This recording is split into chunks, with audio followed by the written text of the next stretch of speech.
adventurers, welcome to House Rules. Yassou! Today we're talking about Santorini. We're filming here at Adventure Games, my favorite game store. And we want to take you to the island of Santorini. So, it's a two-player game, up to 4, but best with 2. When you get to 4 players, you actually break into teams. It's for ages 8 and up, and the game takes about 20 minutes. It's made by the Roxley Game Laboratories, a small company out of Canada, and they've kickstarted all their games so far, including Santorini. They've got one kickstarting right now called Brass, and there's a very popular game in our local area called Steampunk Rally. So in Santorini, you are a Greek worker trying to build your temple to your god or goddess before anybody else. The game ends when you reach the top of your temple, unless you're playing with the god rules, which some of them add different win conditions, but we'll cover that a little bit later. Santorini is a turn-based move and placement game, much like chess. But it's played out on a 3-dimensional scale. As you can see, the board is really well designed and also 3-dimensional. So a character would move and then place, preparing this character to win. This character would then move and place. And that's the basic properties of the base game. When you increase the game, you pick up god powers. The god powers have cards that give you a reminder description of what that ability is, and it gives you a symbol here for how to look it up in the rule book, which is really, really well streamlined. Some of the characters also have these descriptions on them, these little counters that show you how many players it's best to play this particular god power with. So Santorini is a really good appetizer game if you've got kind of people coming in for the evening. Otherwise, we believe it to be a really great date night main course.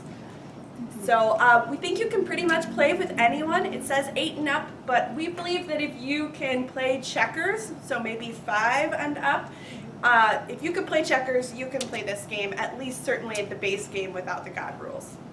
Right. The trickiest part is really using the god powers. So like you said, a 5-year-old could easily play the simple version without any special powers, just moving and building.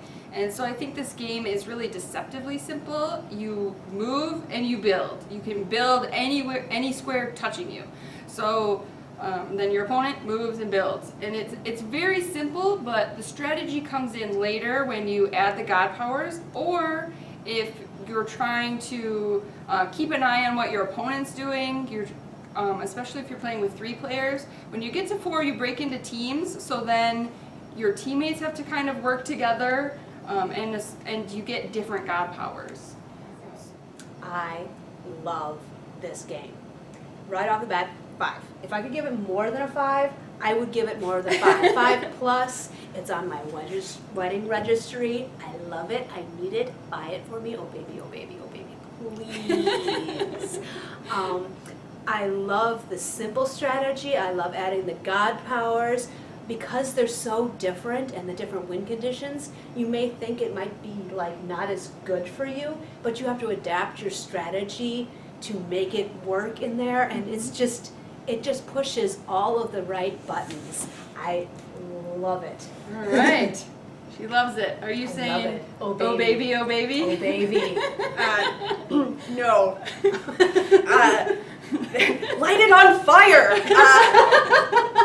Not that bad. It's that bad. So I would give it a 2. Really, a 2? Not a 1. Not a 1. Now, I believe a 1 is a game that I will absolutely never play again.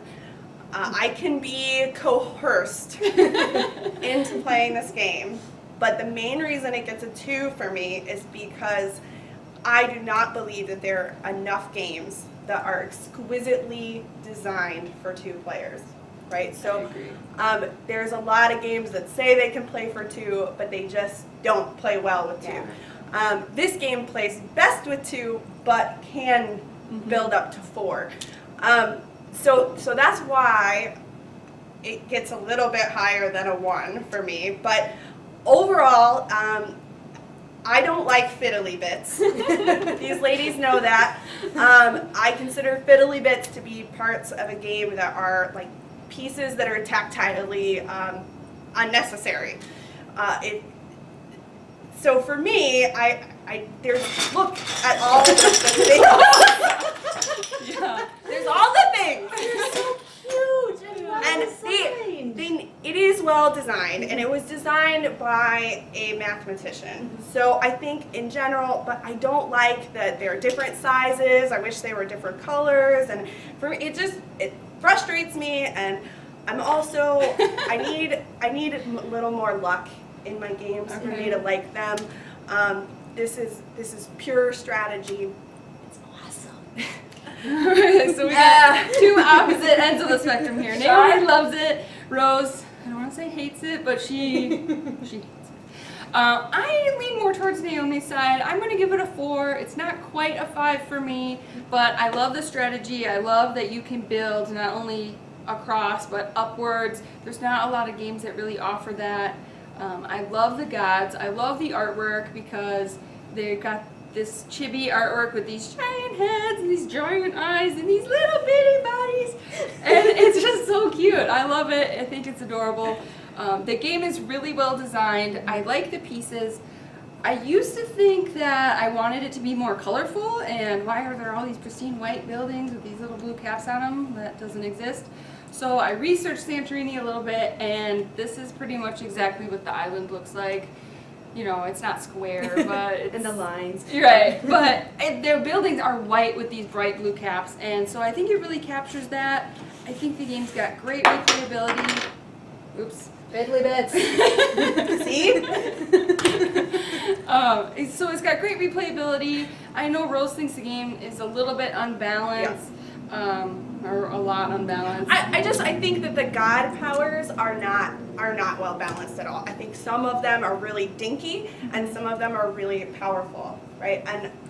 And so for me, that's frustrating, right? Because I like games that are really well balanced, and I just don't think it's balanced. It adds variety. I kind of like that they're unbalanced because it gives it adds more to the theme, I think, and I really enjoy the Greek variation of it, where it's, like you said, it was made by a mathematician, and the original game was just wooden blocks and pieces.